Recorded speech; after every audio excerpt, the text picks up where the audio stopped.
Hello and welcome. Jettatura here. Not every puzzle has one solution. Some can absolutely be brute forced. I saw this puzzle two separate ways. First, the silly way, which is just defeating the king piece by casting chain lightning. You can examine the piece and see that it's vulnerable to lightning damage, which means it takes double. And I figured that might be a solution. And the other is the solution that the game probably expects, which is just moving your own queen piece. Just do as I show here and it should be good.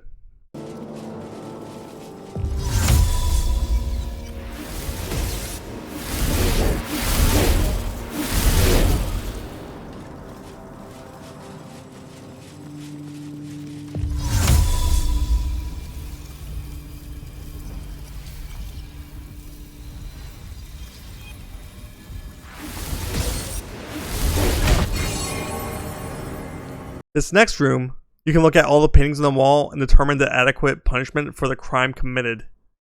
Casting Remove Curse on the shadow veiled paintings in the center reveals them. Again, examining these portraits and then hovering over the status effect gives useful information that you can use to solve this. The solution should be fairly obvious. The criminal should not walk free, but the punishment of hanging is also too severe. Some jail time should be enough to sort them out. Choose the correct painting and then put it in the empty display. For this next part, it actually took me a short while to notice the floating books. I used the turn-based mode to get them to hold still long enough for me to throw them, which disabled their magic. There may be alternative ways to get them to stop, but this worked for me. Read each of the books and you have to determine which person is bad for the city and attack them. I went with Suelto, and that seemed to be the correct answer. The Path of Courage. I didn't record footage for, as it's pretty straightforward. Just survive 4 turns and you win, but whoever initiates conversation is equipped with a torch. Even though it's just a torch, being able to Divine Smite with it still made my paladin a force to be reckoned with. Speaking of force, I had a warlock with me, and they had the invocation where Eldritch Blast pushes enemies.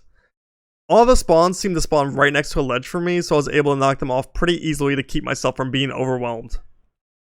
Hope this video has been helpful. Leave a comment below, especially if you found any other ways to bypass puzzles such as this, like the first one in the video. It'd be interesting to hear your approach to things in the game. Like and subscribe if you enjoyed this, and thank you very much for watching. Take care and have a good one.